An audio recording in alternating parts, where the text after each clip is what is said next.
Hello, good morning, good evening, good day, good afternoon, and aloha. Welcome back to another episode of the Unidentified Celebrity Review, your home for credible news, reviews, commentary on everything UAP and UFO. My name is Luis Jimenez. Welcome to the show. Today we are doing our review of Skinwalker Ranch, episode 6. Before we get started with that, I want to say thank you to everyone in the chat. Thank you so much for being here. We got a poll going, so check out the poll. Vote. I want to say hello to Renee, George, Curious George. What's up, Curious George? Skinwalker Ranch, he's back, baby. I mean, honestly, up there for best name on the internet. Pat Calabria, what's shaking? Zemog, excuse me. Judy McCullough, hello. Hello, everyone. Welcome. All right. I hope you guys are ready. This was a really cool episode. Before we get started, of course, I want to say thank you to DOS Tapes. They provide all tunes you hear on the show. Their Bandcamp link is in the description below. The show will be available on iTunes and Spotify, so leave us a rate and review. And, of course, thank you to the Patreon members, my YouTube members, super chatters, and moderators. You guys are amazing. You make the show go round. Without you, we don't exist. But if you can't support through Patreon, don't sweat it. Everything here is free. There's no paywall. All we ask is that you subscribe, like, share the show, talk about it, share with your friends, and all that good stuff. And want to remind you guys also, we are now a StreamYard affiliate. So if you're thinking about starting your own YouTube show and you wonder how this software works or anything like that, ask me. I can help you out with it. I'm pretty good with it. And also, you get a discount. We get a discount when you sign up. So there you go. What else? Let's bring in our hosts or co-host, shall we? All the way from the Strange Paradigms show, regular on the channel, Miss Christina Gomez. Hello, how are you, my lady? Oh, wait. Let's add to the stream. There you go. Hi. Hi there. I'm so excited for today, and I was able to move my schedule around for work and summer school because I love this show and I love the Skinwalker Ranch, so too much to miss these reviews. So I am looking forward to today. Yes, I am happy that you are back. This is excellent because we don't have Rather today, so you're perfect. So this worked out perfectly. Yeah, Rather had to work, so no sweat. And then, of course, all the way from the East Coast, our favorite Dolphin Emperor, Mr. Jazz Shaw. How are you? Doing very well. Thanks for having me on. Really loved the latest episode of the show for a number of reasons, and looking forward to talking about it. Yeah, I am too. So let's get into it. Without further ado, we can't get into it, of course, without UFO Jane. Yeah, or Jane Stitch. Kyle. We gotta have. We gotta have Stitch with us to break this down. Well, speaking of shirts, I just wanted to give a shout out to Grant Lavac for this shirt right here. I don't know if you guys can see. I can get as close as I can. Actually, you know what? I'll do this. What does it say? So it says, "What's going on, Rather?"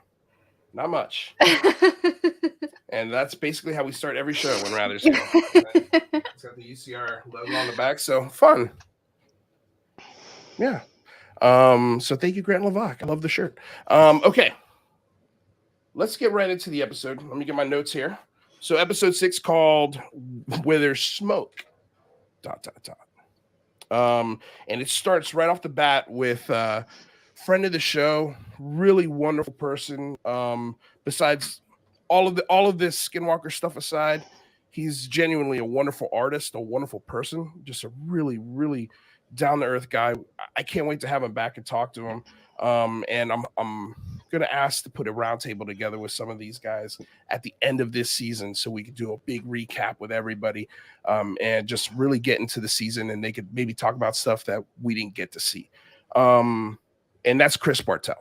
So we start the show right off. If you don't know who Chris Bartell, just a quick background. From 2010 to 2016, he was the Bass security investigator for the ranch. So he was essentially security for the ranch. He was there for 6 years. He had two Labradors with him, if I'm not mistaken. And Jazz, you did an article on him. You were shocked when he popped on the screen. So you want to get into that? Just a little bit. I mean, yeah, I last year was interviewing Chris before he went out and went public, and I wrote an article where I couldn't mention his name, but I've seen all the guys, bona fides, I've seen his receipts. When I was doing the article, I was also interviewing another person who worked on the ranch at that time, who has not come out yet, and they absolutely verified everything about him. And yeah, I saw some stuff on social media. It's like, where did this guy come from? It's was he? Who are you talking to? I can tell you, he worked there, and I've seen the proof, and he's now a lot more out and open than he used to be. So I didn't even know at the time when I talked to him that he was working on the show, willing to be interviewed. But yeah, anybody watching this episode, when you look at Chris and you hear him talk, don't have any doubts. He was there, and I've already checked into it, and he was. Yeah. Jane, what did you think of the Chris Bartell sort of breakdown of the first part of the episode? I mean, I really am. There's definitely a trend of me being bored with what's happening today and curious what would happen in the past. So I don't know what that is. It's like I just want as much mystery as possible. But I'm fascinated with the Bigelow years. So, anybody that's worked with him and is coming on to share some tales, yeah, I want to hear about it. And I want to remind people going into this episode, and especially the questions it posed about Robert Bigelow toward the end, to me, the New York Times 2017 story that came out, to me, the biggest headline, and it was kind of buried in the original story, was that Robert Bigelow was storing debris, debris in his Vegas buildings as part of this contract with the government. So could he have found something at the ranch, right, and had to be top secret about it? It's possible. So I think anything coming from the Bass, timeline is really interesting. Though I will say, and I really did not write down this note and it to mean to be funny, but I did write down donkey-sized dino beaver, during this episode. So I don't think you can get around that. I don't know that donkey size really gave the oomph, to his testimony that he was looking for. I'm surprised a producer wasn't like, is there another animal that you could use to describe? So I don't know what a part of the story was necessarily unusual, because you're out there in the middle of nowhere, and animals are scary and nature, so. But I have no doubt he worked there, and I have no doubt that this was a jarring experience for him. And we don't have the video or photos. All we have are his literal words, right? Yeah. Well, you did have the photos of the footprints, right? That big long stride. And I couldn't. That's pretty key. The footprints are pretty key. Yeah, I think I personally have trouble with those, because I just can't do the math that they're doing, and I'm not seeing what they're seeing. But yeah, that was significant. I wanted to get your thoughts on of course this part as well, Christina. But real quick, I wrote down the notes that they said on the show it was a 3-foot stride. It was a massive footprint, and it was a canine print. Jazz, do you think that is abnormally, because you know more about animals than I do, because you grew up on a farm, so I'm sorry I'm deferring to you, but do you think that's a long stride for a wolf or something along those lines? 3 feet? Yeah. I watched that part of it. If there was 2 sets of tracks, if there had been, I should say, 2 sets of tracks, an animal walking, any quadruped animal walking 3 feet between tracks would be, if you're talking about a giraffe, sure, no problem whatsoever. Any sort of a canine, they can jump that far when they're running. Certainly, you could get probably 3 feet between an individual foot hitting and then hitting the next time at a full stride. Certainly possible, but we didn't see prints in that section that I saw that implied a quadruped. There were like 2 footprints. So if it's something walking on its back legs, a 3-foot stride is pretty huge. An Olympic runner or something like that, yeah, you They can probably, I don't know. Yeah, they can do 3 feet, 4 feet, I guess. So I guess it's possible, but it certainly struck me as unusual. Yeah. Christina, what did you think about the Chris Bartell portion of it? So I wasn't familiar with Chris Bartell directly. So I was amazed that he used to work there for Mr. Bigelow for such a long period of time. What, like Yep. 6 years, I think you said? And that he also came onto the show to talk about his time there. And I think that's really good to know about, and definitely an asset of information, which has dramatically set the show on a new direction because of the revelation of the collapsed cave. And about the canine sighting and 3 feet, I'm going to read my notes because I found this incredibly interesting. So could it have, we've heard stories of the dire wolf, right, happening on Skinwalker Ranch, or could it be a skinwalker? So I'm going to read you what I wrote. So when they were together and speaking about the paw prints and the large canine sighting, it made me think back to the dire wolf that was originally seen and shot by the Shermans, the owners of the ranch before Bob Bigelow, when they first went there and a calf was attacked, right? Or if the dire wolf that was seen there and left prints was actually a skinwalker demonstrating supernatural abilities. After all, it was shot so many times, but based on the Sherman story, it did not bleed or flinch when the bullets hit it. So when I did research on the skinwalkers, I learned that they cannot be killed by conventional means, meaning that normal bullets will not kill it. Only if the bullets are coated in Navajo white sage can the bullet penetrate the skinwalker. So I found that section very interesting. Wow. Yeah, I mean, so I just looked up the approximate, like I just Googled average human stride, and it's anywhere between 2.1 feet and 2.5 feet. So for an animal to have a stride that big, I'd say it's a pretty big animal. But going back to what you said, Jane, a donkey sized, I didn't find it as peculiar as you did, but then as you pointed it out, I'm like, It's just yeah, not that is very a big weird. out in the mountains, right? Well, Like that's I just think. Do you think he was more meaning? I took it as he was meaning that's the size of this animal that we saw jump out. Do this great athletic sort of maneuver to get out of this brush at the bottom. But wouldn't have that would have been a pretty good spot to also get some prints too, right? If he's coming out of that muddy brush, I wonder if they got prints after that.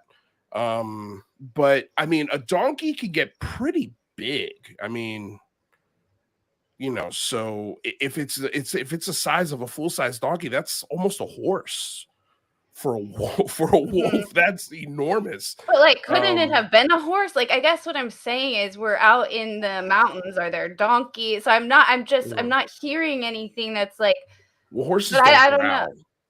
Oh yeah, there was the growl. See, I really think that took me out of the moment. And I clearly like I don't know, it's still testimony. It's still a lot of testimonies of the most amazing parts of the ranch, right? Where I'm just still not there yet with Christina and like a wanting to learn necessarily the skinwalker lore in order to understand like the evidence, but that's why it's good we have Christina, because like I would I would never connect like those little dots or view the testimony through that lens, like, oh, is that how a skinwalker would behave or not? So I'm probably gonna hang out in my skeptic land and just say it was probably a big animal. I guess increasingly so, and I guess I'm gonna warn you guys, I am getting increasingly skeptical as this disclosure movement moves forward, and I knew years ago I would. That's just my nature. It's like my role, I think, to play, to be like the squeaky wheel. Is it because are you like one of those like people who's like the more mainstream it becomes, the less I'm into it? Not really, but I feel that's like what it is. It's that people get carried away. And when there's not a bunch of people get carried away, there needs to be that squeaky wheel reminding people to be open-minded. And when everybody becomes extremely open-minded, it becomes a little, like, okay, guys, let's remember these were just theories like before, right? And Sure.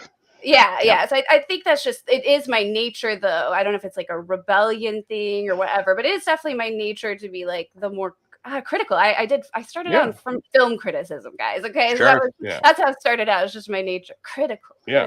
I just keep going back to the photos, though. Not the photos of the prints.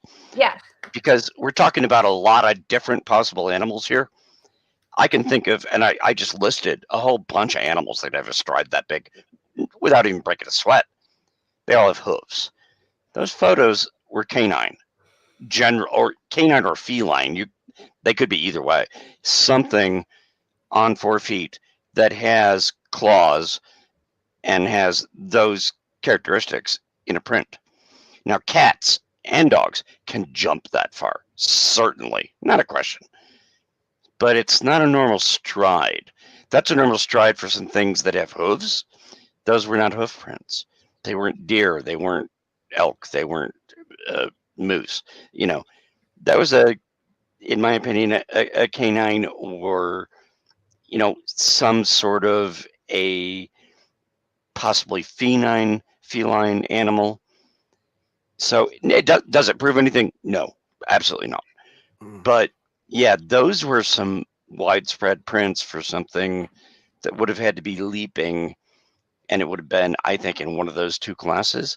I'm not a biologist, not an expert, but that's where I was leaning. I was like, yeah, that was kind of weird. And I guess it would have looked like a bear print, right? No, not a bear. No, bear prints. I have an uncle who was almost killed by a bear. We ran into a lot of bear when I was growing up. Yeah. Bear prints are really wide.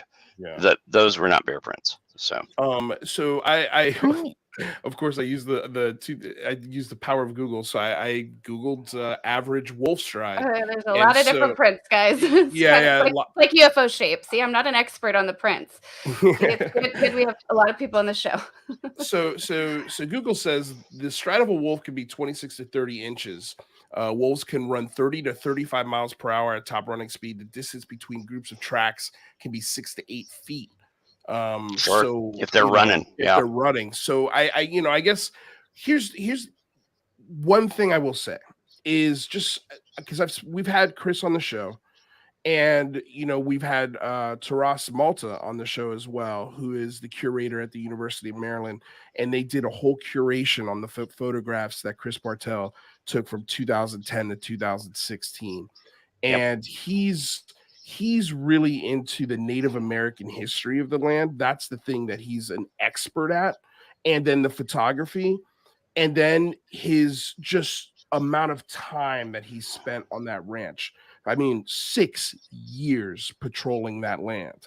And for him, at least for me, and considering his background also from an Army intelligence point of view, for him to look at those tracks and say, hey, this is unique to everything that I've seen here in 6 years. And this is something I come back to over and over and over again in my mind. And I feel like you could see him playing it out as he's there on site. So that's where I kind of go like, well, could it have been a pied beetle, skinwalker? Maybe. Could it have been a big, huge wolf? Maybe. See, I'm more into it could be a relic, huge wolf, I guess. Like, I tend to be more into those ideas of it being like undiscovered animals, or maybe even that have been kind of covered up because it, like, for whatever reason. Well, I'm just thinking, so I kind of have that idea. Even a wolf in like a more elevated pace, I think, could leave prints like that. But the size of them and how they were indented is what caught his eye. It says to 30 inches. It says 20. A stride of a wolf can be 26 to 30 inches. So there's your right. Yeah, that's what. Yeah, I mean that's 2 feet. It's a little over 2 feet. So you're right. So it's 12 a little over 12, 2 feet. Guys. Yeah. So it's about the same as. But again, if that wolf is at a higher clip, as far as maybe like in a jog, if it's running, full run, I think it could easily leave a track like that. But again, like I'm just relying on this person, the witness's experience and expertise with that land in particular is why I think I take it a little more seriously than any other average sort of footprint or paw prints that you would find on the ranch. For whatever reason, that one sticks out to him. And I think that's a great question as to why. Like, why did those tracks stick out to him specifically? And I think we'll have an opportunity to ask him those questions. And Well, I mean, there has maybe to we be a could get a little reason. more. There has to be a reason. I mean, because I think, about yeah, go ahead. Go ahead, Christina. No, I was gonna say I think he experiences a lot of different tracks on that land. And for those to pop out to him and for him to document it with pictures and put it in a journal and that be something significant to him is where I'm like, okay, there's got to be something else than just what they edited on film. But go ahead, Christina. Sorry. About what was seen coming out of the ditch after the awful sounds the animal made, I have to assume that Chris Bartel, with his background and experience, would be able to discern a normal animal and the sounds it makes to what he actually described, which was terrifying and which sounded to me a lot more like the description of the massive wolf that the Shermans allegedly shot at many times, and it didn't drop dead. Wolves die when shot with shotguns multiple times and often firearms, as the Shermans described it. So again, it is an alleged account, but this story last night seems to me to corroborate a link between the two. So I would love to ask him these questions. Well, if they had shot at it, that would have been significant. If they had shot at it and found nothing, that for sure. Can I get one more point in? Yeah, go for it. Yeah, get it in there. I don't disagree with anything anybody's saying, and he wasn't saying anybody shot at it. Yeah. But we're relying all this on the photos he showed that showed like 3 tracks total. Mm-hmm. The part, and I went back and watched it again, that isn't answered. If it was a wolf, if it was a dog, if it was a cat, if it was a deer, unless you caught it in a really rare moment, because briefly any of those animals in duress could run on 2 legs. We're looking at tracks where there's 1 track here, 1 track here, 1 track here. A quadruped, what's the difference in the track between that foot to the next time the foot hits? Luis is right. Could be that long easily. There would be another track in between on that side. Because if that's the back foot, the front foot has to hit. And then the back foot has to. The ones he had looked like it was just 2 feet. Right. So it's not that we've seen videos of bears that walk briefly on their back legs. Dogs, if they're jumping and chasing something, can take a few steps on their back legs. Same thing with cats. But I'm just saying that's unusual. If to get that distance we're talking about, there should have been a front foot landing if that was the back foot, or vice versa. That's the only point I wanted to bring up.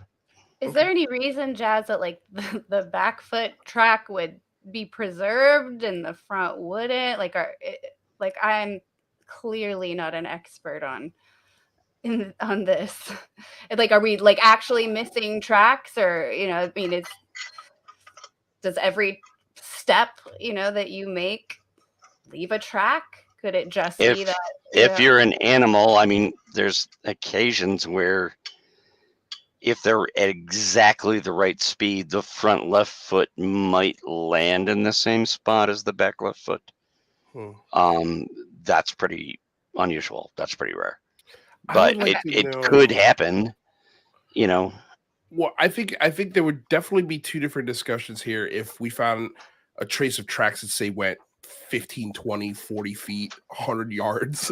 Like if we had tracks like that went 100 yards and they were consistent and they looked bipedal, then that'd be a lot more data. It would be a lot more data. It'd be a lot more convincing. But we only get this one little stride which means that, hey, it could have been an animal that was hunting, and like you said, Jazz, had to jump up and walk on 2 feet for a stride or two, and to try and capture its prey, and missed it and maybe landed on a rock where it didn't capture anything, and we lost Wolves the and trail. cats both do that. They both will do that briefly. So he might have just caught some tracks that were like just at that moment. Yeah. And that could fool people, sure. I think for just, and I guess we'll put a pin in this when we could get Chris to come on. And I just gotta simply ask him. I just been sick the last week, but you know, there's got to be. I feel like there's something that's more significant about this story that we're missing, that wasn't relayed to us in the edit, and you know, I think it could go either way. But yeah, I see what you're saying, Jane, for sure. And yeah. Anyway, all right, let's move on. Yeah, go ahead. You know how like when you're like just in a certain mood when you're watching something. I also been trying to watch the show all day today, and my Spectrum app kept like I would actually close out, and it would start over and not let me. So I think I'm probably I think that increases my skepticism. So I think that like the moodier I am, the more I'm like, no. Yes, no. Spectrum is trying to hide the truth. Just so you know. Spectrum is in on conspiracy. Shout out Spectrum though, because I should be on Spectrum TV tomorrow morning for you, I think Austin. I don't know. We'll see. So I shout out Spectrum, but maybe let's work on that app where it can remember your history. Hell yeah, no, for sure.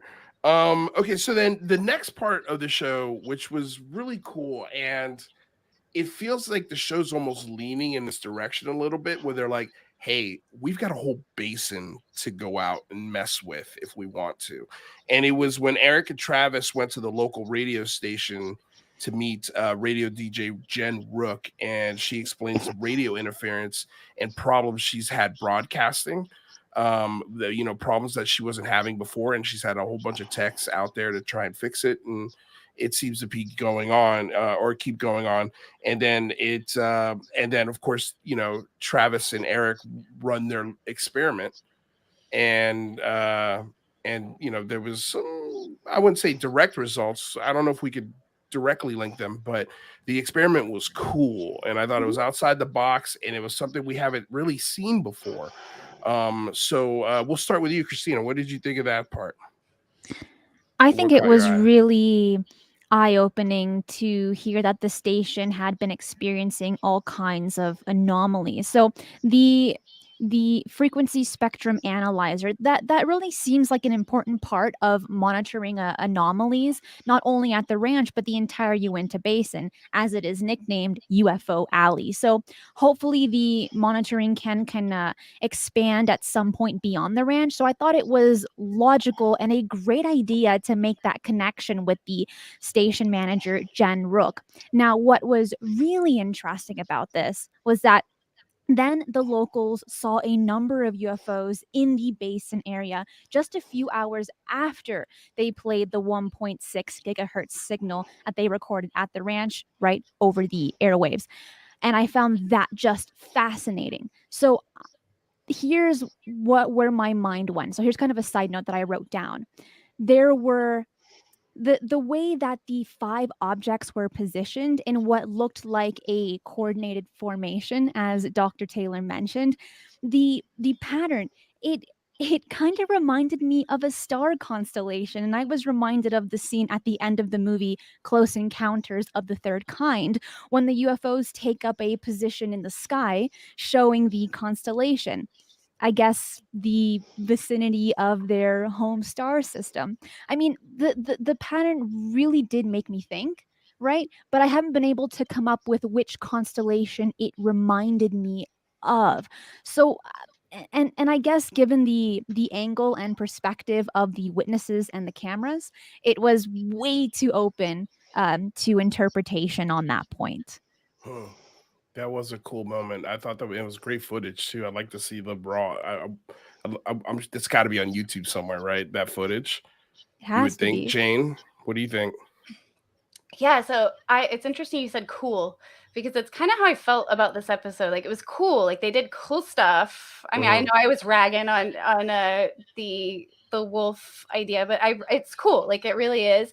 But it was also confusing. I felt like I wasn't really sure what they were testing for, why they were doing different things, what the conclusions were. So I'd say, as far as the experiment goes, I'm really curious what Jazz thinks. I feel like he's going to know something about the interference. Just I was wait. like, well, what causes radio interference? Well, other transmitters apparently that have like the same, so like baby monitors, cordless phones, radio transmitters. So I really want to know what Jazz thinks, but it seems like that maybe is why.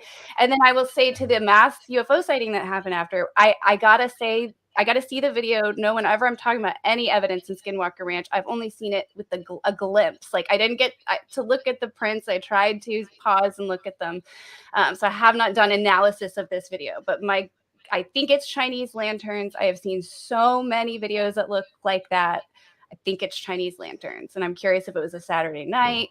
If it's a Saturday night or Friday night, much more likely that there was a wedding or a party or something. But again, I can't analyze it. They said they saw no blinking. There should have been a light or two that would have disappeared and not reappeared, is what you look for. But otherwise, I just saw lights kind of floating around, as lanterns do, orange balls of light. I get sent those all the time. They're everywhere. Yeah. Jazz, what do you think?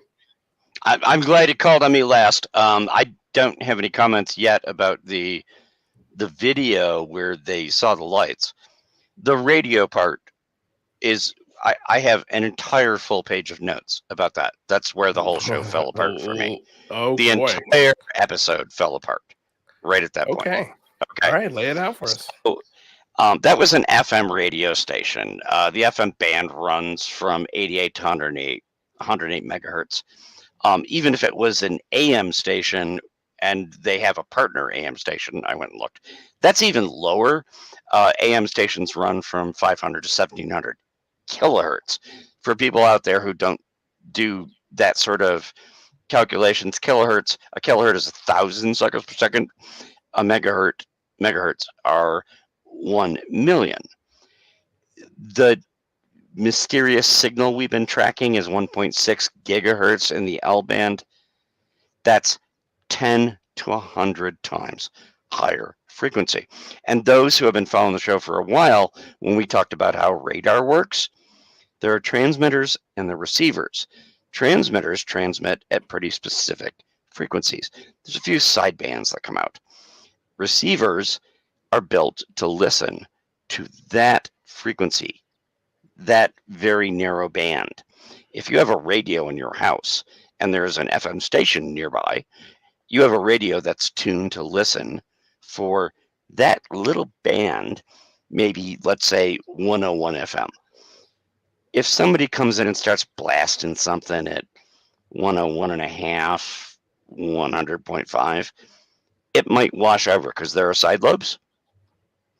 Any signal that's blasting out at 1.6 gigahertz in the L band, nobody listening to that radio station is going to hear a damn thing. Their receivers do not pick that up. I live, and I'm sorry, rather didn't come because I got a photograph to send, because I live literally a block and a half from a guy with a monstrous ham radio station. And we've been living here 25 years. The ham radio band is at 130 to 500 kilohertz. And even listening to normal radio at our house, I'm not talking anything weird, just normal radio stations. He blasts that at massive signals. Never heard a washover at all. There is nothing being broadcast at 1.6 gigahertz that people listening to an FM radio station are going to hear. They're not going to pick it up. That's not going to happen. It's not how radio works. That was my whole point. I'm not going to go down the whole list. I have right in front of me, I can list the radio bands for everything, for FM, AM, VHF TV, UHF TV, the highest cell phone levels. All the side bands come out a little ways on the outside. 1.6, there's no There's no sidebands at 1.6 gigahertz in the L band. Nobody's picking that up. So I don't know what they were hearing, but it wasn't the same thing that the guys at Skinwalker were measuring at 1.6, because that's a hugely restrictive band that nobody uses. It's useless for anything except for handheld satellite transmissions to go from the surface of the Earth up, beyond the atmosphere. Everything else has too great a losses. Nobody uses that. Now, does that mean that, I don't know, aliens came over and sent something at that and then sent something in the other bands at the same time and they were trying to send signals? Okay, maybe. But the thing that Travis was measuring and they were all watching, no, that wasn't watching over to that radio station. It's not going to happen. It's not how radio works. Sorry. And that took a lot off the science score for me. Would you have expected the radio waves to move funky and change, when that was broadcast, if they broadcast, or you just are just completely not computing the methodology behind the experiment to begin Are we with? talking about who's transmitting or who's receiving? Well, because I guess the result, right? Yeah, go ahead. I'm not sure. Sure. I mean, the local radio station said they had people complaining that they were hearing something that maybe sounded like that weird, whatever it was. Everybody's sitting out there around the countryside who's tuned in to, what was it, 103 or whatever FM between 88 and 100 megahertz. Their radio is tuned to listen to that. If something comes blasting out of the sky or from under the mesa or anywhere at 1.6 gigahertz, their radio's not going to pick it up. Now, would the station pick it up? Well, the station is a transmitter. Right. The station has limited receivers to make sure they can monitor stuff. But the station is a transmitter. Let's go back to the stuff we talked about when we were first discussing how radar works. Radio works the same way. There's transmitters, there's receivers. The radio station has a huge antenna that blasts out this very specific signal in the FM band. And everybody around the countryside who has a radio, which is a receiver, is tuned in to that specific FM frequency. And if there's a 1.6 gigahertz tone out there, you won't hear it. It's not going to interfere with the transmitter, and anybody with the receiver is incapable of hearing that. Right. That's not how it works. So what you're saying is when they were pumping through that signal on the radio station, people wouldn't be able to hear anything. Oh, no. And I'm glad you brought that up because I had a note about that. They made a recording of what somebody heard. Right. And they gave that recording to the radio station and said, can you play that? That wasn't being played at 1.6 gigahertz. Right. It was an audio recording of what people would have heard if they had the right receiver, but it was broadcast out on the FM band. It was not some mystery. It wasn't like, oh, we're suddenly hearing stuff in the L band. No, they're hearing something in the FM band. It's a recording of that thing. Now, that's where we get into where I go the other way and go, well, if somebody's broadcasting what the message was in a different band, if we're talking about, what are we talking about? Aliens? Talking about somebody? It's like, oh, wait a minute, they have our signal and now they're broadcasting in their frequency. Okay, maybe that's a thing. But no, just broadcasting the sound rebroadcast in the FM band, I don't see how that shuts anything down. I thought that was the weakest part of the argument, unless we're really going to go if. I don't know if they were saying it was going to shut it down, but I think they had mentioned something about trying to communicate back with whatever's producing that signal and possibly broadcasting it through the radio waves. They'd be able to pick it up with their receivers. Maybe that's kind of what I got. I think that's what I think it was confusing. I think of it being a cool episode, but like a confusing episode is I don't know if they even really knew. Like this goes back to my point of like, to do a proper science experiment, you have to have some kind of hypothesis, right? And I don't know that we had. I agree with Jane. Like, let's just like do this, but it's still cool. Like, and I'm curious about what I'm still confused though about what the result or the conclusion was from the experiment of the radio waveforms or the waves changing, and all I could think is, well, interference causes interference. So I was look what causes radio distortion, and a lot of things do. So I don't know what was proved with that experiment. And since I'm not and I think the UFO sighting afterward is absolutely worth looking into. That was something, I guess, that they were trying to maybe see, right? Like poke the hornet's nest. I'd like to analyze it further. I don't think there was anything in that video that looked extraordinary to me or anomalous to me, but like I said, I wish I could analyze it, do some filters, spend a little more time observing each light. It would also too, but well, just going back to the science, like the idea of a hypothesis, there's also no repetition to the experiments, like because we know that this episode, like takes, I believe, if I'm not mistaken, it's 7 days for each episode, or 5 days with 2 days break in between. Like it would have been cool if the DJ had broadcasted every day, from this time to this time, and then if we got Chinese lanterns every night, then we could be like, all right, they're not Chinese lanterns. Totally. Yes, absolutely. Yeah. That's how you do it. Sure. Absolutely. That's how you figure out if a coincidence is a coincidence. Repetition. Yeah. But if the supposed aliens are broadcasting at 1.6 gigahertz and they're responding to a radio station that's broadcasting somewhere between 80 and 108 megahertz, well, then now we're assuming the aliens not only broadcast at the high frequency, but they're listening at the low frequency, and they have FM receivers. And it's like, holy crap, the monkeys are sending our signal out on their frequency. We better send out some Chinese lanterns, something like that. I mean, can you rule it out? No, I'm just trying to say, because we try to always be honest on this show. Yeah. There are kind of some discontinuities on the technical end between what's being projected and what's being observed.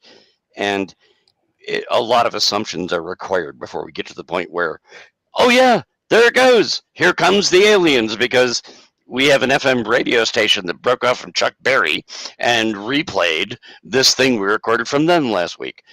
Okay, maybe, but I'm just saying it's not quite as much of a straight line for me, A to B, technically, and I'm only talking about the radio aspect of it because that's my background. If we're talking about unknown alien technology, I'm not saying it's impossible. I'm just saying it's not a straight line. That's all I'm saying. Yeah, I tend to agree, and this goes back to what I was saying a few episodes ago, and I think I said it last year, but the idea of you could easily break this down into 3 shows. You got your entertainment version, you've got your science version, and then you've got your basin version where they follow Tim and I always forget their name, the 2 caretakers of the ranch. Anyway, but like this would have been a great moment for like Travis Taylor looking to camera and be like, okay, here's what we're doing. And go into his science breakdown of why they're there, why they're doing it. And it wouldn't be, because they do have those moments where Travis is sitting down and he's looking in the camera and he's like, all right, so we went to the ranch, or we went to the radio station and we played this broadcast signal, and and it almost feels like that's what they're writing for him to say, so they can, he's like the narrator of the episode. Whereas this would be almost behind the scenes, like the camera does not stop rolling. It's like, okay, hey Travis, why are we here? And he tells the camera, okay, this is what we're doing, this is the whole point behind it. And then maybe it gives us, the layman's, a little more perspective as to, oh, okay, that's why they did it. Oh, they did try it 2 or 3 times, they just didn't get it into that edit, or whatever. Like all of these questions, I feel like we'd have at least a couple answers to 1 or 2 of them. And thank you for this $10 super chat. We're gonna get to your guys' super chat at the end of the show. So thank you so much. But yeah. By the way, the woman they talked to was a DJ, and because I worked in the industry, I'll tell you, no disrespect to her, sure, positive. She does a fantastic job, probably very popular.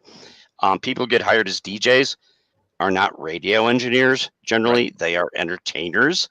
Right. They are actors. They are people who know about the music industry and things like that, and they talk about all that. they don't actually run the transmitters or the receivers. They don't know about that. I would have found the interview more interesting if they had actually gotten an engineer in instead of her, who may have also been a woman. Don't write in with hate mail saying I'm saying it's bad because she's a woman.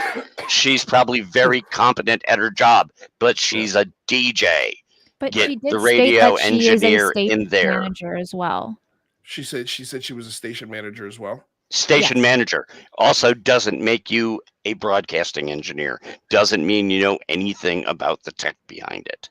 You know, there are people they hire, like I used to be one of them, to do that sort of thing. I wasn't an on-air personality, you know, until much later in my life. But that doesn't mean that you're an expert. I would have liked to have them talk to one of the engineers. We're missing the whole setup, the initial interview too, where remember the interference that they were experiencing was only happening online. Also, so that's, I feel like, and what's up with that?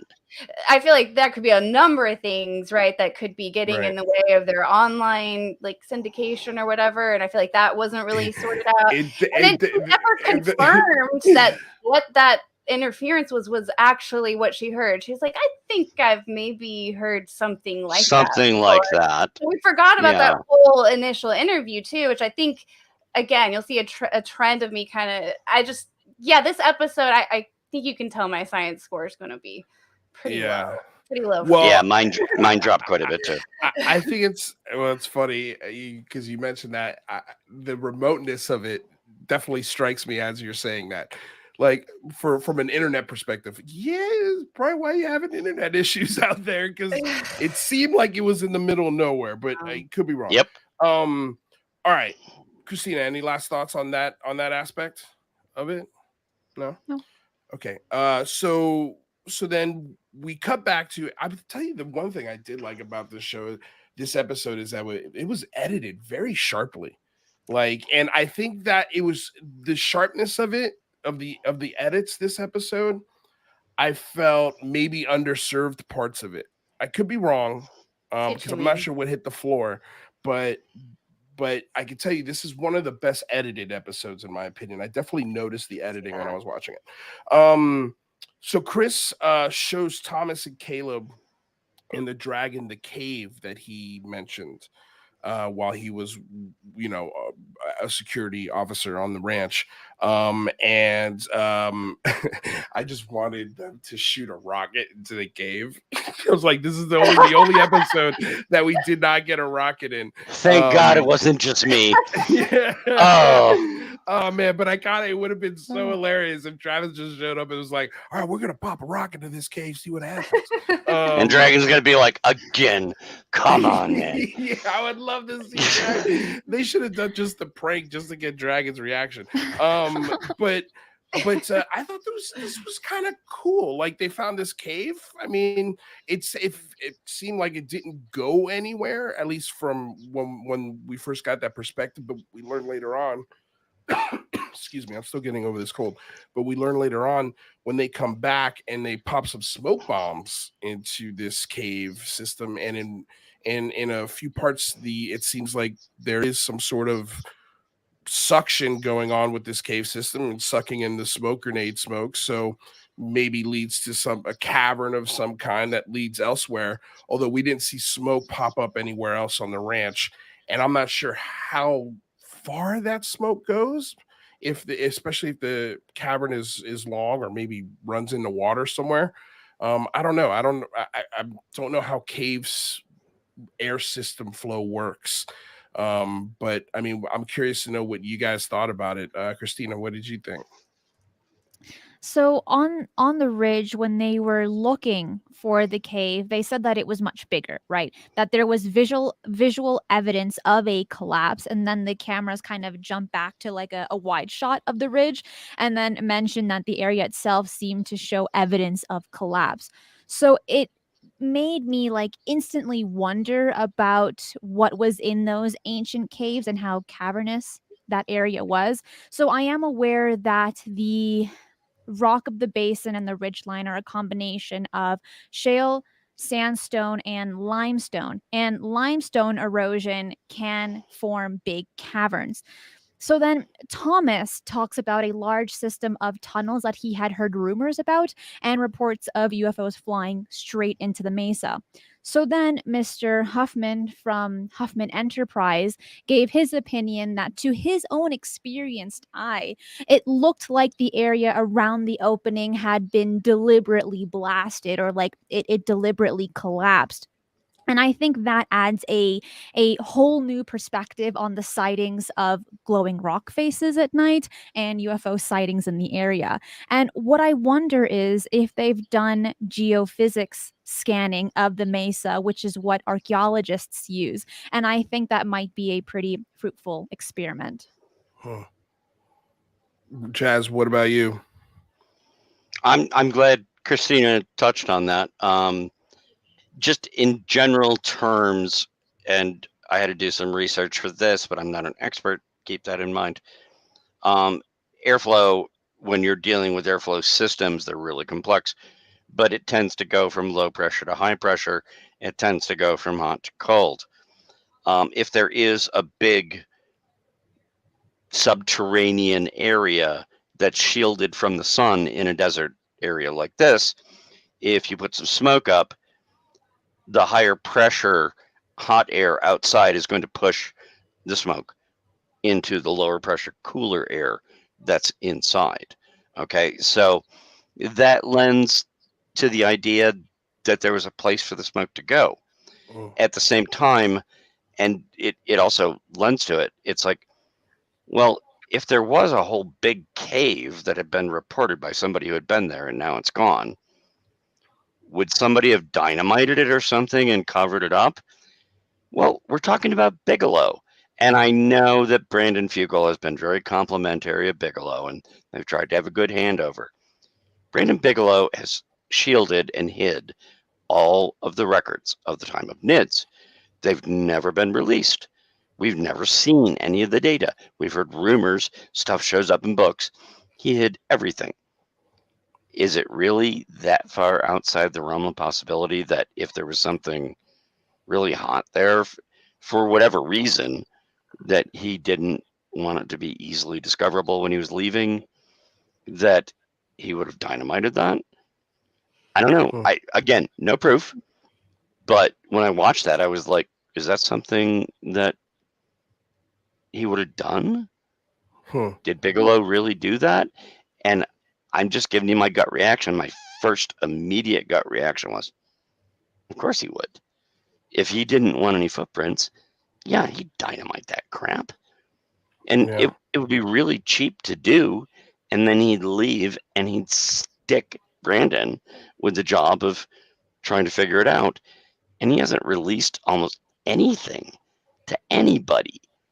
So yeah, if I got to take a guess in one direction or the other, yeah, there probably is a cavern there, and I think Bigelow dynamited it.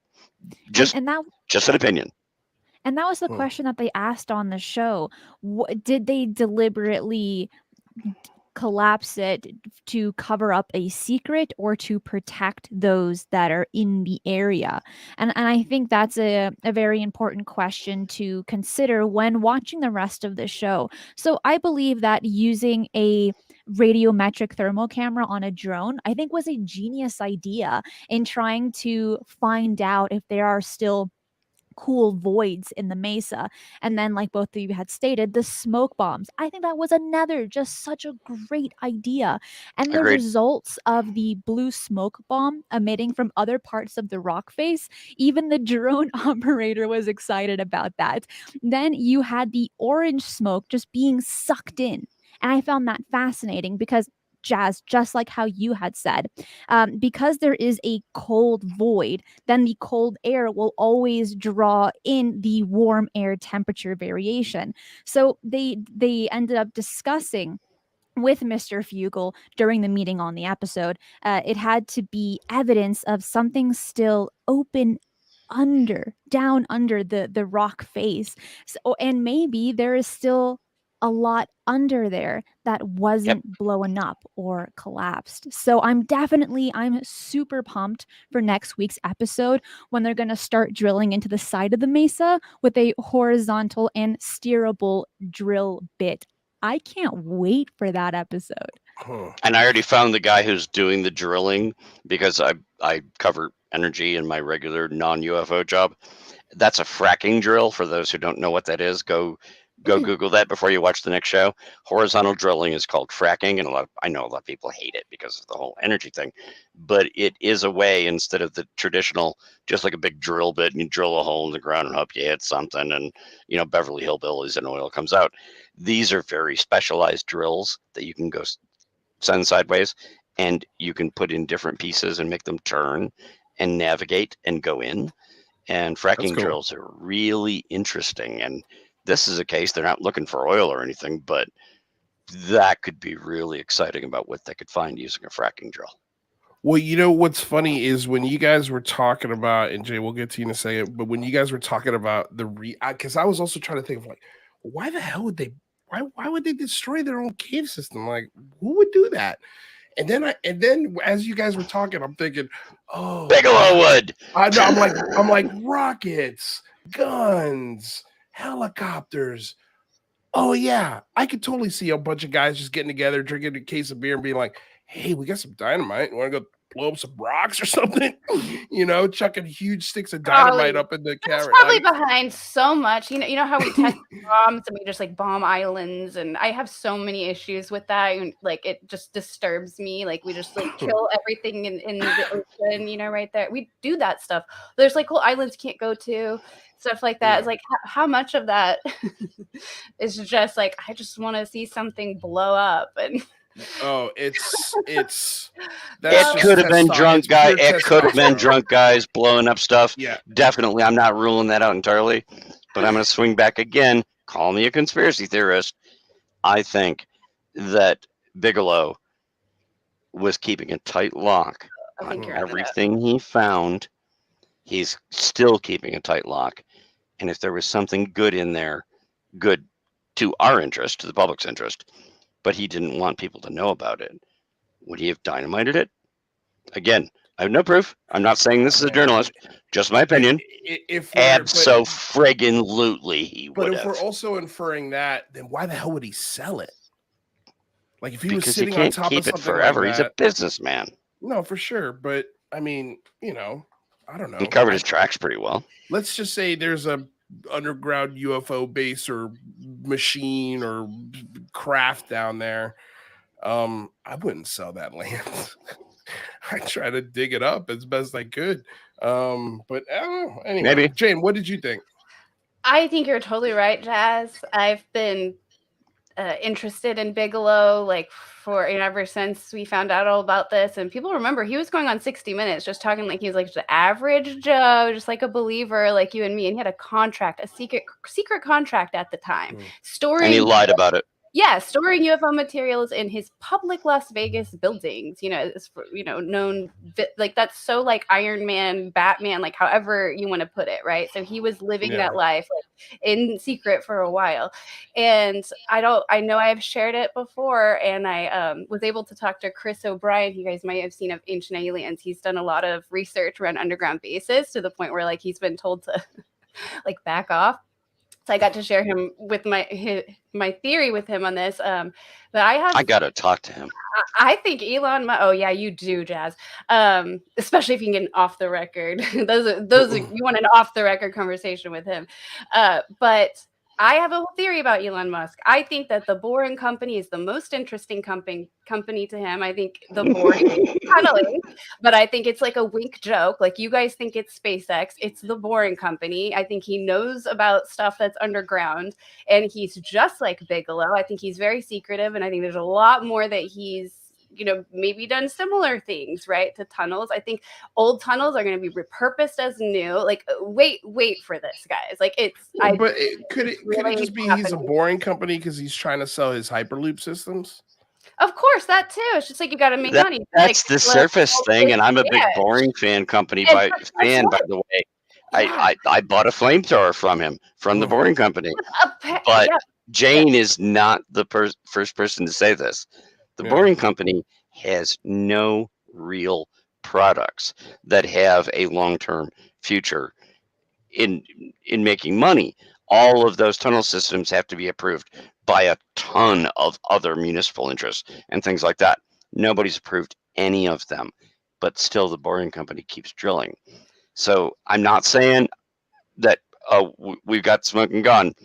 Jane is not the first person to point out that they're getting a ton of money and they're drilling a lot of holes and they have not produced one usable We should railway talk about this anywhere. because this is news to me. I didn't really know So about what this. I found out though, and by the way, I think this is okay to share because Chris O'Brien shared nothing that's not like knowledge, but he's like, oh, that's an interesting theory. It was like, in South Africa, where he's from, apparently, I haven't looked into it further, but there's a lot of underground systems. Like that is like a big deal there, which I didn't know that, before. And I'm just telling you, think about how Elon Musk is. Think about how he is with the memes. Think about how he is with the. Think about where his father got his money. Think about the name of his company. It all ties into the same thing. Yeah, it all ties in, and then he pretends like he doesn't know about UFOs. That's an act. Right. He's like, oh, I have no idea. Yeah. He's been briefed just like anybody else, sending stuff to space. So that's ridiculous. He's been briefed just like everybody else. And he also watched a drone explode his rocket and explored the UFO theory. Yes, he did. This was before he's going on Joe Rogan saying, I don't know if UFOs are real. But no, he never talks about UFOs realistically. It's always the throwaway jokes. Oh, why would they be interested in us? We're ants. It's like he almost can't get into it. And I kind of don't blame him. I kind of don't want to blow his cover. Like I kind of get if you think there could be stuff down there and it could be extraterrestrial and you and every other Bigelow, another, aerospace guy, right? Like are all this is a whole nother show. We got to talk about Elon Musk and why he's digging all these tunnels. I think that's what I'm. These are really valid questions. Let's book Chris for the show. Oh, he's perfect for for this. I love Elon Musk, by the way. Yeah. Totally do. I don't know personally, so I don't know if he's good or evil. I don't try to try to stay away from that, but I'm definitely curious about his next moves and think he's like multiple steps ahead of us. Well, he sold me a flamethrower, so he bought my loyalty. So, Christina, pro con Elon Musk. Pass.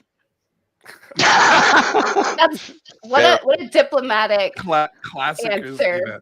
So quick on her feet. Okay. Real quick, because I wanted to mention this again, going back to this idea that you can make 3 shows out of one. It would have been cool to follow Jim Morse and how he found that video, when he talked to those people who took it. If an interview with the people who took the video would have been awesome. I think that just would have added a lot more layers to a really cool story. So that's why I'm like, man, there should either be a behind the scenes version of this show, or you can make 2 more shows out of it. Every show. Yeah, every show there's moments like this. So there was, I thought, I wanted to know what you guys think, just going back to that drone, because Christina, you had mentioned it. When they were looking down in the IR, right? Or was IR that they were looking down into the cave system with? It was a radiometric thermal camera. And they find a 40-degree difference between the cave system and the outside. Right. And that kind of goes back to what you were saying, Jazz, where the pressure systems would push the smoke down into, because the hot air is being sucked by the cooler. But it's interesting. I'd like to talk to Chris and learn a little bit more about these underground boring systems, because I don't know much. I mean, when you said that, I was like, yeah, duh, Hyperloop, like that costs a ton of money. But then you say, oh, there's no actual useful products that are coming out of it. Are there any useful products coming out of SpaceX? I mean, they get the contracts, right? They seem to win all the contracts, right? Well, definitely winning all the contracts. I know NASA just paid, I think, was it $3 billion for spacesuits, because they They couldn't Well, make them as they're well. making spacesuits, but also they're doing ride-alongs for satellites, Mhm. and every one of their launches these days it's either the government sends up an entire payload that's one secret satellite, or they have their own satellites, but they have ride-alongs, and people pay, literally hundreds of millions of dollars to ride along and put their satellite on there. So yeah, they're making money. They're putting stuff into space. Yeah. I don't think there's anything in my opinion, and I could be totally wrong, KG about SpaceX. I think Boring Company has a lot of secrets we'd like to know about, and I think Jane's totally right about that. Okay, all right, we'll talk But about it. SpaceX, Have you we'll haven't see. written an article on that yet, Jez?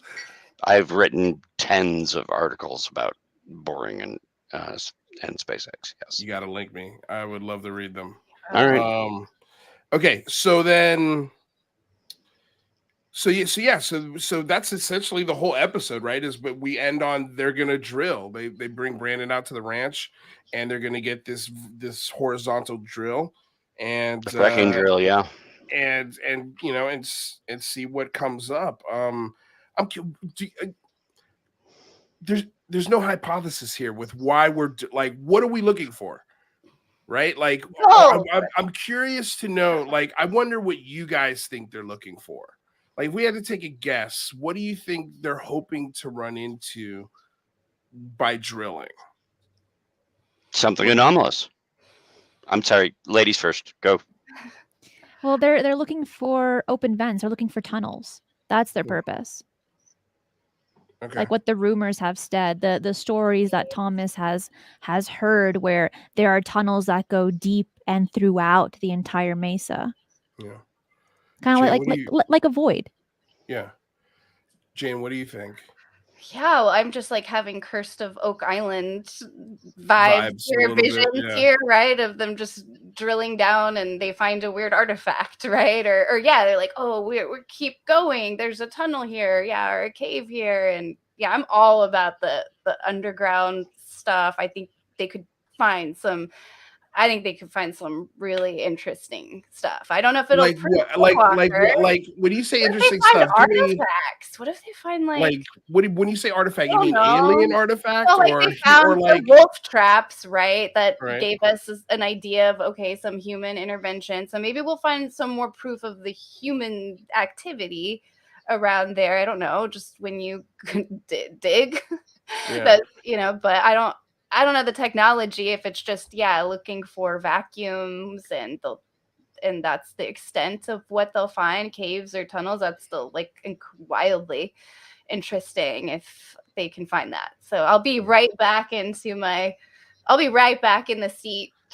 I feel like I will be the next episode. Yeah, next episode they're gonna dig up a metal artifact and you'll be like, okay, I think there's gonna be something. Yeah, the show rules. Well, no, I'm totally not. I'm not there for any of that. Yeah. If this was an archaeology show, it's like, oh, wait a minute, we might have found a cave where in ancient times, there might have been something buried here, like a spacecraft crashed and got buried. No, I don't see that's where the show is going. I think they're looking for something that's hidden and may have been deliberately hidden, that is causing real world effects that are happening now, that are happening all the time when planes fly over. I have FOIAs in, about flights that have gone over that site, all this stuff going on, all these investigations. That's not like, could we find a Sphinx under the ground that was lost from, pre-Columbian areas? No, that's not what they're doing.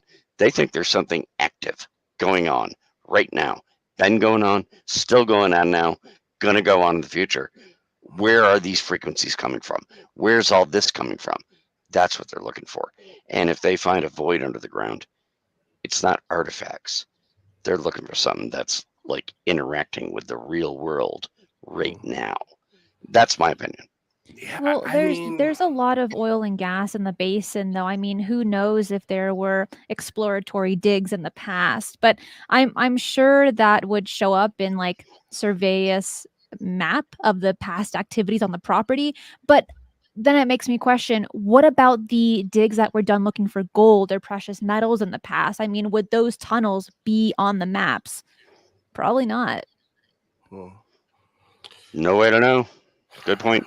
I mean, if I'm taking all 3 seasons into account and sort of the GPR that they've done and the drill holes that they've done, I'm going back to like Travis Taylor in particular when we're looking at these GPR results and we see the humps in the ground, and then when he almost like laid out a football sized thing underground, or a football field sized thing underground. I have a feeling this is probably why they haven't put this hypothesis on the table, but it feels almost like excuse me, feels like they're almost looking for a machine of some kind, or like you said, Jazz, where it's an emitting of frequency. It's like, God, if that is true, how is it still working? Because it's a mountain. Like, how does that? I don't know. It's a wild thing to think about. And when I think about it, the first reaction in my brain is like, there's no bleeping way. There's no way. But I'm okay with being wrong on that. Like if my feeling is wrong, but I can't. Don't we all love a mystery? It is mysterious. Yeah, I think you're right. Don't we? You're right. We do. I mean, it's mysterious that our government is looking at it. And they are. Trust me, we'll have more on that at a later show when I can talk about it. Yeah, I can't wait. I can't wait. I mean, is it just at Skinwalker Ranch too? It's like, to that question, it's like, hey, whatever's happening at Skinwalker Ranch, is this happening in other places? And if there are things underground admitting, probably. It's like, I mean, think about Taos and the Taos home, and like, there's just so many of these mysterious mountains. We also think of War of the Worlds. We just watched that last night. Yes. Yes. Like we're so busy looking up, and they're just gonna come from the ground, and we'll be like, how did we not see this? Like, how did we not even think about it? Mm-hmm. And it's because it's unthinkable. It really is. Like, if they came from the ground, I would just get on my knees and go, all right, I give up. Like, just I'm done with whatever. Yeah, dude, definitely we're out. Yeah, I'm out. Yeah, I'd be like walking back from a blackjack table in Vegas. I'm busted. Let's go. Okay, we're out. No, but all right. Well, let's get to the score of this episode, shall we? Please. I think this is going to be a rough one.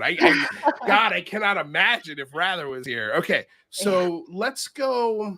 Who do we want to start with? Because of course, Jazz laid out the rules, ladies first. So I'll go with Jane first, and then we'll go to Christina. Maybe I think maybe they'll balance. That's a great idea. Yeah.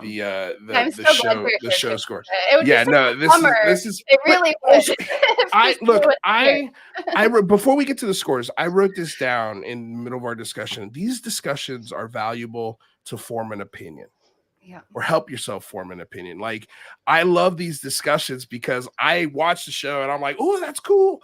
Oh, I like this. Oh, what? That could be amazing. And then Jazz comes in here and breaks down, the signal at a radio station. And I'm like, oh, God, that wasn't as exciting as I thought,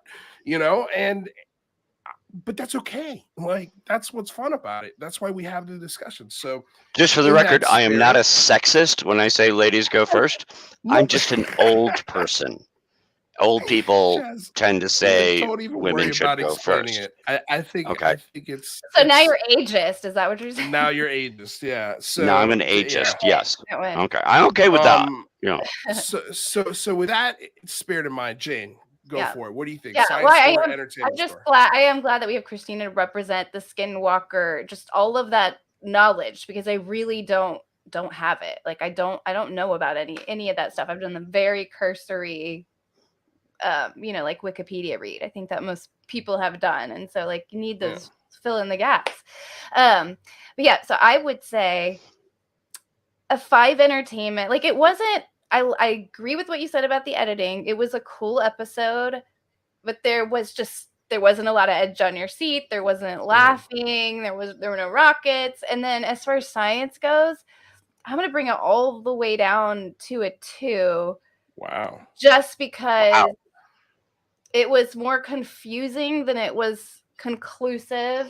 And for me, I look, maybe it wasn't Chinese lanterns, but there was again, there was no interview with the witnesses. There was no even let's check that off the list, and that would be the top. Anytime you see orange balls of light that seem to be making formations without blinking, the first thing you want to see is it Chinese lanterns, and then you got to rule that out. And maybe they did. Again, maybe that's behind the scenes, but I think because that's like my wheelhouse, and I'm so used to those videos, that was just it was a decrescendo, I think, toward the end of that episode. Yeah, for me. Well, I think this is the face Dragon would make if he heard that review.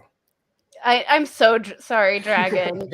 Dragon, wait, was he in this episode much? He was. This is a screenshot. He was all over it. Yeah. He had good face. Yeah, Dragon. You know what? I had also got to throw a smoke grenade, which was great. I had so many issues watching this episode, so I do think that hampered, I think, some of my, reaction, I guess. So yeah, that's good. So a 5 and a 2. Yeah. Sorry, guys. Oh, okay. All right, Christina, what did you think? I actually found this to be the most thought-provoking show. I mean, this show had my mind musing on a lot of different tangents. So 10 out of 10 for being a provocative show. For science, I would give it a 6. Entertainment, I would give it an 8. I mean, I'm entirely invested into watching the next episode, and this episode did give me a lot of material for my own research. Yeah. Okay. Jazz. I think I kind of previewed that at the beginning of the show. There were a lot of good points that could be scientific that we talked about in other sections. The whole radio thing, it just fell apart for me, and I think it wrecked my score for that. So I apologize in advance, for everybody that loves the show. I'm dropping my science score down to a 4, but the entertainment score a lot lower the way you prefaced it. Really? So, yeah, 4. Yeah. Well, no, I mean there were other things. I mean the whole radio thing would take it to a 1, but they had other things that I thought lifted it back up a bit, right? Entertainment, I thought the entertainment value was better. I thought it raised a lot of intriguing questions, particularly about the archaeology, about the drilling, about all that stuff. Bringing in Chris and getting that background, I thought made it more entertaining. It still wasn't anywhere near the top of the chart for the entire series, but I'm going to go entertainment for 7, so I'm going to go for 7. Okay. It's pretty good. Yeah, it's not bad. Okay, so that's what I got. That's what we do, Okay. I got to remind myself and also the audience, producing 10 episodes where every single one's going to be a 10 is impossible. Right? Yeah. There's always, even in when Game of Thrones was good, there was always one episode where you're like, God, I want more, and that's what I felt like with this episode. I just wanted more. I think you could have made the whole episode about Chris Bartell and gotten some really deep, intimate moments with a man who's been there for 6 years as a security professional. And good luck with that. And knows how to weave a story. I don't think he would have been against talking about Skinwalker Ranch while he was there. And I'm sure there's a ton of stuff that hit the floor that is probably awesome. And so from an entertainment aspect, I mean, the editing was really good. I'm going to give it a 7. Was it the most entertaining episode?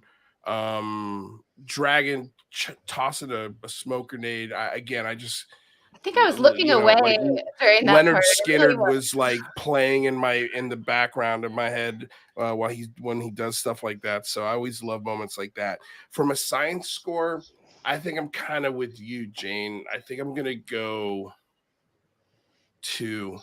I think the thing that this show really needs to focus on for season 4 is repeatability and sharing a hypothesis with us, the audience. And because, and I love all the guys there, but they really do emphasize, especially Brandon, that this is a scientific investigation. that they are really pouring the science into this ranch. And I believe him when he says that, but I want to see more of that method. And if he's a producer on the show and he's got final cut, I think I would love to see him flex a little muscle in those production meetings and say, hey, we need to put an emphasis on the science part of this. This is what the people really want to see. They want to see repeatability in the experiments.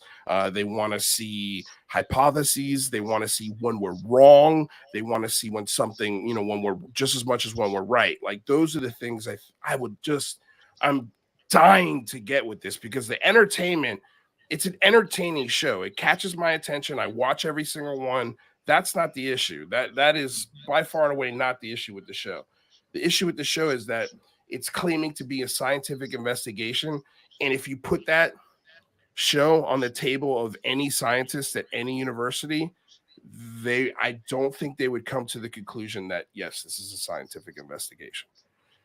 That's my only issue with it. I mean, like, I think they would know Travis Taylor. I think they would know maybe Eric Bard and some of the other guys that are on the ranch. But I think I want more science, man. I want people to look at this show and go, wow, that's interesting. If they want to get a 10, I want to see a dolphin. That's it. End of story. And what happened to the cow in the last episode? Like things. Oh like yeah, that. we got to get back to that. We need to get know finality. That was concluded. We know that science experiment was done. Yeah. But we need to get a finality on a lot of the videos, especially because Eric Bard says, "Oh, I'm going to look at that. I'm going to break it down frame by frame. Oh, I'm going to look at that. I'm going to break it down frame by frame." I want to see you break it down frame by frame. Right. What was your conclusion? What did we get to? And again, it's not Eric Bard's fault. It's not Travis Taylor's fault. They're not producing and shooting the show and editing the show. It's so, from that aspect, I totally understand. But yeah, I mean, we need finality on some of these experiments. We need a check back, a last word. Agreed. It would do so much good for the show. I would really take it to a whole nother level. But Christina, you were saying something. Well, you can actually see a lot of the science every day on the Insider Live Cameras feed, where Eric talks a lot about the science and experiments that go on when there is no show recording. And this is something that I've been binging on in my free moments. So Dr. Taylor and Eric have been in the live chat almost daily, answering questions and involving the people's viewing the feed. So he has been reviewing footage on the feed as well, including interrupted lightning strikes caught the other evening over the triangle. So while I do agree with you that the TV show is not getting as much science as it deserves, they are still covering that science that is public for those that are a part of the Insider membership. And I really do want to emphasis on that. We're gonna be doing there's 10 episodes, but we're gonna be doing 2 extra ones. One to cover that website, the Skinwalker Ranch website. That's awesome that you just said that, because I haven't been watching. So the fact that I had the time that they're breaking down videos in there is great. But to be fair, they literally just started that a month ago. We're on season 3 of the show. That's correct. But with that said, it's up. Who cares? Just as long as we get it, and we did, and they promised us, and they delivered. So, as far as I'm concerned, if it takes 3 years, it takes 3 years. That's fine. I forgot what my second point was, but yeah, Jane, did you have something to add? I was just gonna say I'm excited to try the Skinwalker Insider too. I've tried to find a 7-day streak where I can do the trial for free too, and have lots of time just because cheap. But I dream of having that time. What I expect from the Skinwalker Ranch Insider though is I want that video of the UFOs to be available with data. That's what I'm expecting, is the stuff that's being proposed as evidence for something anomalous at the ranch to be accessible with the additional data around it available. So that's what I'm That'd be great. expecting from the Insiders. I think Livestream will be cool. Talking to Dr. Taylor will be cool. But my review is going to really be about, can I actually do additional research with it or not? Can I come to conclusions with it or not? So I'm very curious.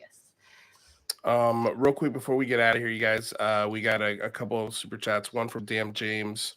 who says, what are the chances that we're going to hit season 5 of Skinwalker and realize we've got another Never Finding Bigfoot or Curse of Oak Island season after of the antique buttons and broken twigs? Okay, so 2 things on this. The first is the thing I like about the Curse of Oak Island is that it is the scientific process literally laid out in the show.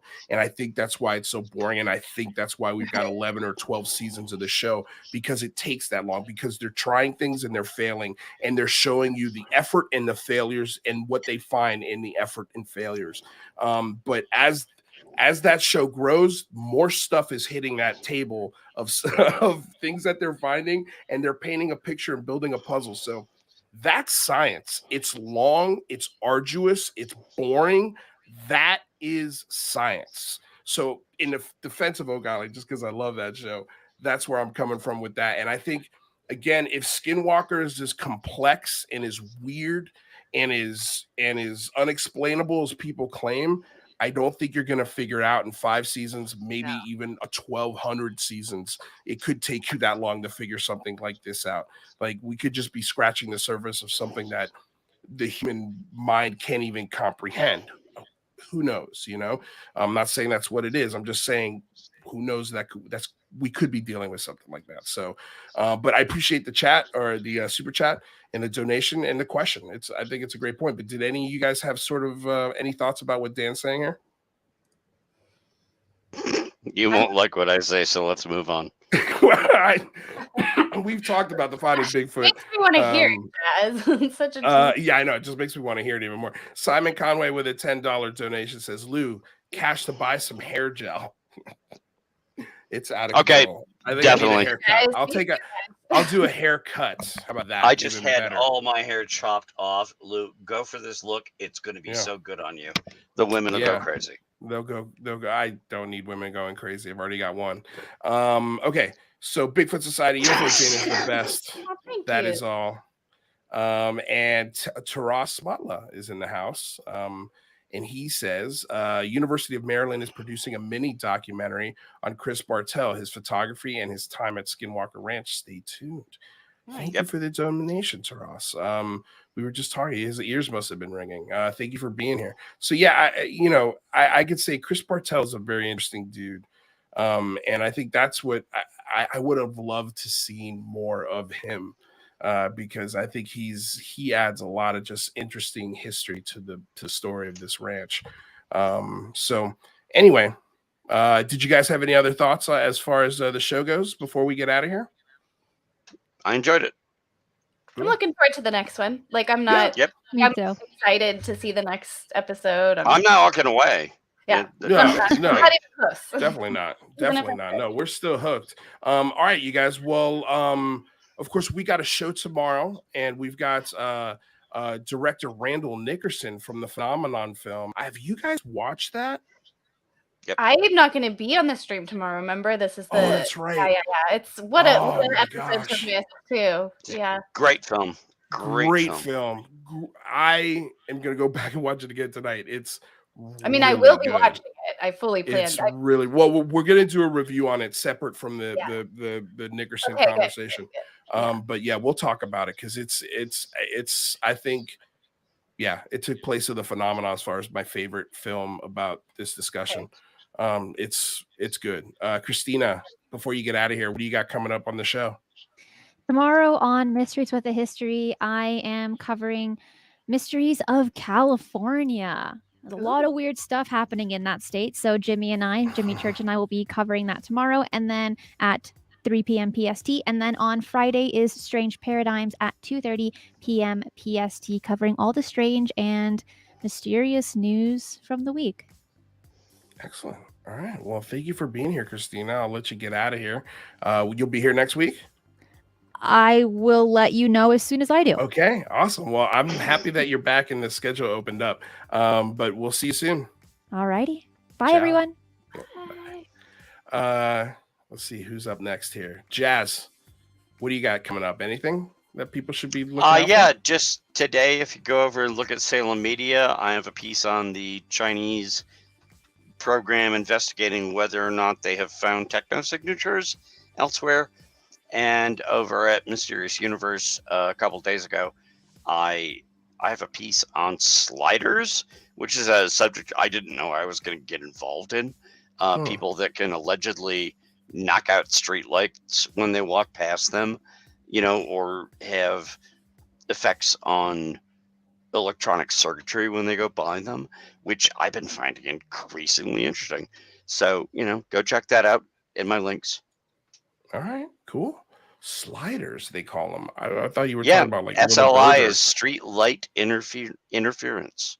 So like people who SLI. get like struck. It's how people there's, who like, walk by a street light Yeah. and they knock it out.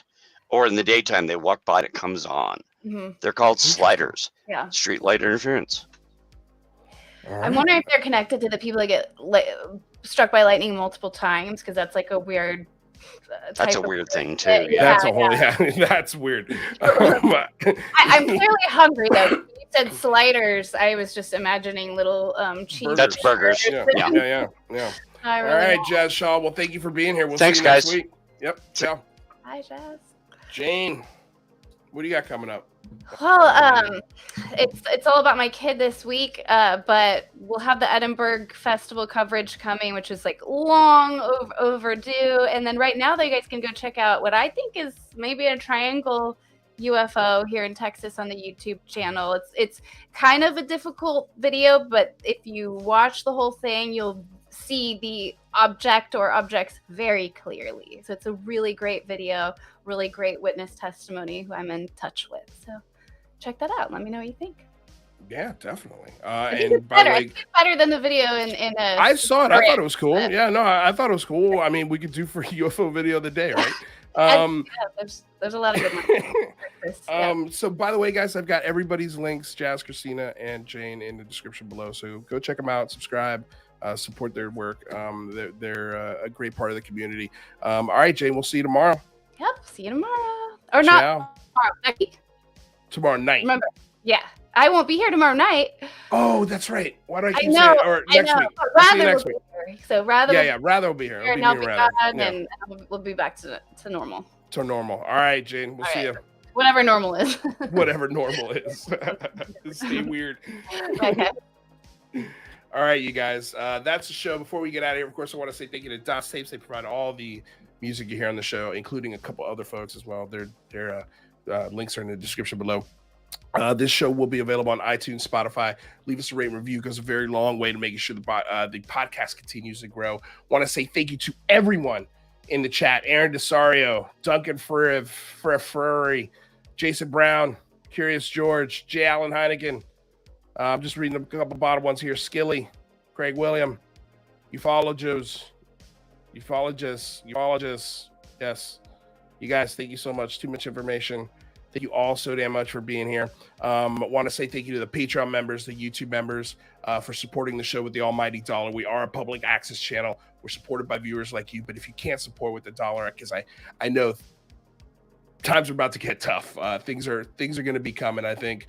Don't worry about it. We're going to keep this show free for you guys 100%, no matter what happens.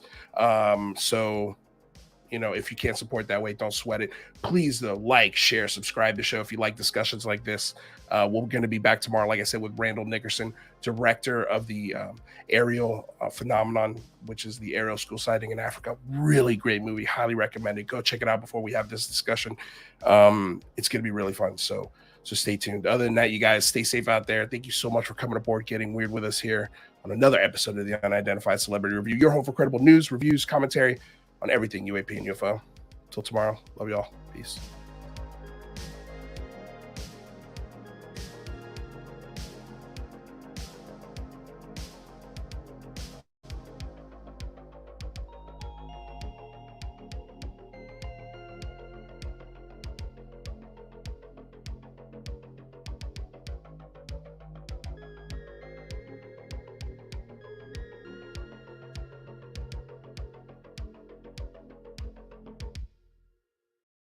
I'm going to tell you all right now, all of these wonderful people would not be here without Patreon supporters like you. If you enjoy credible news, reviews, and commentary on UFOs and UAPs 5 days a week, you want to support this show. What's your name? Marty. Marty, look how easy this is, Marty. Pick up your phone. Boom! You're a Patreon member. I mean, look, it's so easy. You just click the link, which is right here. Just for $1 a month, you can support this show. Just fill out the information and pledge what's comfortable for you. It could be $1, $5, $10, or who knows. Just support.